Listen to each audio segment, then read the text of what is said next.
और ये मैं नहीं कह रहा, ये इनकी सरकारी सर्वे बोल रहे हैं।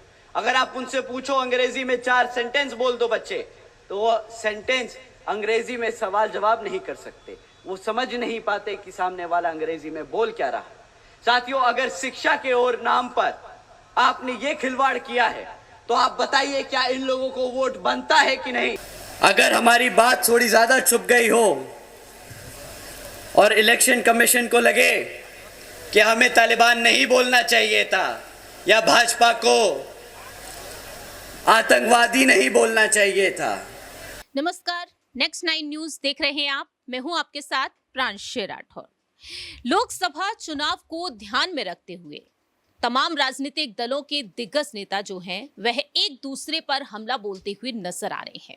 इस बीच अगर बात की जाए उत्तर प्रदेश से बहुजन समाज पार्टी के सुप्रीमो मायावती के भतीजे कोऑर्डिनेटर आकाश आनंद के बारे में, वह बीजेपी पर किस तरह से हमला बोल रहे हैं ये आप बखूबी जान ही चुके हैं। इस वक्त सोशल मीडिया पर आकाश आनंद के कई वीडियोस चर्चा का विषय बने हुए हैं। इन्हीं में से एक वीडियो जो सामने आया जब आकाश आनंद बीजेपी की तुलना आतंकवादियों से करते हुए नजर आए। वहीं दूसरी ही तरफ आकाश आनंद ने अपने एक भाषण में ये तक कह दिया है कि बीजेपी वाले अगर आए तो जूते चप्पल मारने के लिए रख लो, यहां तक कि लाठी तक। सबसे पहले आकाश आनंद का वो भाषण आपको सुना देते हैं, सुनिए जरा। 10 सालों में इन्होंने सरकारी स्कूलों की इतनी हालत खराब कर दी है, बदतर कर दी है कि आज अगर सरकारी स्कूल के बच्चे को आप गुणा भाग करने को कहो तो 8वीं कक्षा के बच्चे गुणा भाग नहीं कर पाते। और ये मैं नहीं कह रहा, ये इनकी सरकारी सर्वे बोल रहे हैं। अगर आप उनसे पूछो अंग्रेजी में 4 सेंटेंस बोल दो बच्चे, तो वो सेंटेंस अंग्रेजी में सवाल जवाब नहीं कर सकते। वो समझ नहीं पाते कि सामने वाला अंग्रेजी में बोल क्या रहा है। साथियों, अगर शिक्षा के और नाम पर आपने ये खिलवाड़ किया है, तो आप बताइए क्या इन लोगों को वोट बनता है कि नहीं।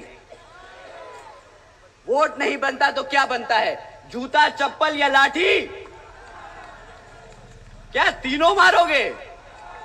तीनों मारोगे? ठीक है साथियों, तो एक एक जोड़ी चप्पल निकाल लीजिए, एक एक लाठी निकाल लीजिए और एक एक जूता निकाल लीजिए। वोट मांगने आए उसी हिसाब से उसे वोट, चप्पल, जूता और डंडा मार मार के उसको बता देना कि जो तुम लोगों ने हमारे से शिक्षा छीनी है उसके बदले तुम्हें वोट नहीं, ये डंडा मिलेगा। साथियों, शिक्षा के नाम पर इनसे जब सवाल करोगे तो ये आपको डिजिटल इंडिया की बात बताएंगे कि हमने डिजिटल इंडिया बनाया है, चलाता है। साथियों, इन सरकारों ने, भाजपा की सरकार बुलडोजर की सरकार नहीं, यह आतंकवादियों की सरकार है। अपनी आवाम को गुलाम बनाकर रखा है। ऐसी सरकार का समय आ गया है अब खत्म होने का। और यहाँ पर बहुजन समाज पार्टी की सरकार बनाकर, बहन जी को प्रधानमंत्री बनाकर यहाँ पे उत्तर प्रदेश में बहुजन समाज पार्टी का राज कायम करने का।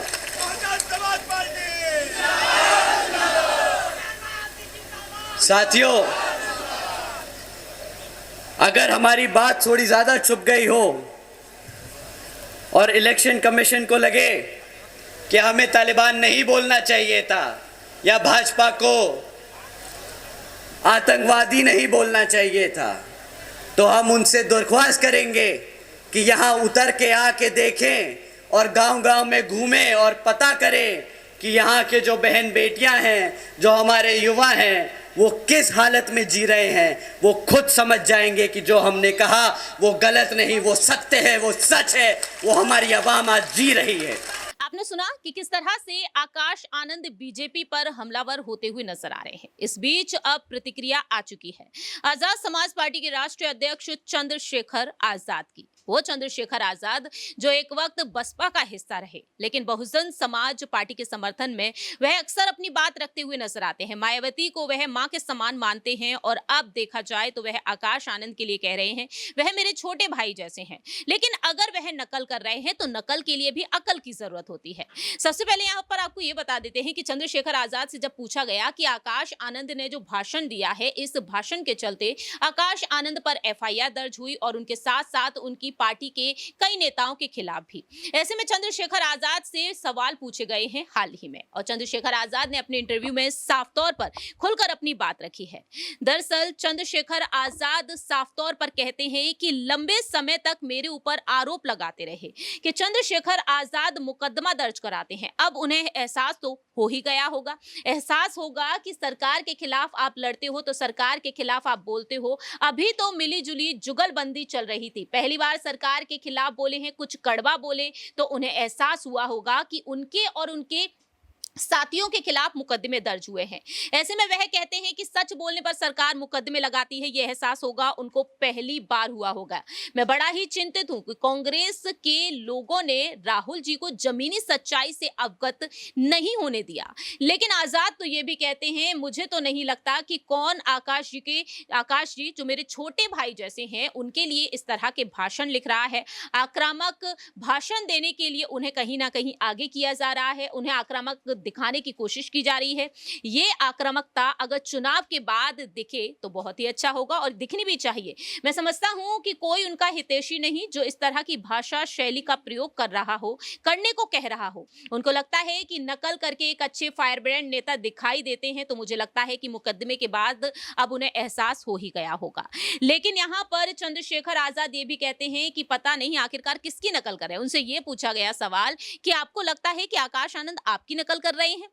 वह कहते हैं कि ये तो मुझे नहीं पता कि किसकी नकल कर रहे हैं, लेकिन नकल के लिए भी अकल की जरूरत पड़ती है और मेरे छोटे भाई हैं, कोई गलत आदमी इस तरह की भाषा का प्रयोग किया गया है, किसी गलत तरीके से इस भाषा का प्रयोग जिस तरीके से किया गया है, कुछ हद तक चीजें ठीक है, लेकिन भाजपा के खिलाफ आज के समय में लड़ाई लड़ना इतना आसान तो नहीं है। इस तरह से आजाद ने अपनी बात रखी। लेकिन आकाश आनंद ने जो कहा, जब उन पर एफआईआर दर्ज हो गई तब वह कहते हैं कि भाजपा डर गई है, सरकार डर गई है, इसी वजह से मेरे खिलाफ मुकदमे दर्ज कराए जा रहे हैं। ऐसे में आजाद कहते हैं कि एक मुकदमा दर्ज कराने के बाद अगर सरकार डर गई है तो मेरे ऊपर तो इतने मुकदमे दर्ज हैं कि मेरी इतनी जितनी मेरी उम्र है उससे कहीं ज्यादा मेरे पर मुकदमे दर्ज हैं। और ऐसे में वह कहते हैं तो मुझसे तो सरकार नहीं डरती। किसी के संघर्ष का मजाक उड़ाना आसान है, लेकिन जब खुद पर बीतती है तो एहसास होता है। इस तरह से आजाद ने आकाश आनंद के लिए अपनी बात रखी, लेकिन छोटे भाई कहते हुए नजर आ रहे हैं वो आकाश आनंद जो चंद्रशेखर आजाद के लिए नगीना पहुंचकर कहते हैं कि कहीं ना कहीं आपको गुमराह करने की कोशिश की जा रही है, वह आपको इधर से उधर गुमराह कर रहा है। और ऐसे में चंद्रशेखर आजाद यहाँ पर आकाश आनंद के लिए बातें कहते हुए नजर आए। देखना यहाँ पर यह होगा कि आने वाले दिनों में आकाश आनंद इस नसीहत पर ध्यान देंगे या नहीं। फिलहाल इस खास रिपोर्ट में इतना ही। बाकी की तमाम अपडेट्स के लिए आप देखते रहिए नेक्स्ट 9 न्यूज।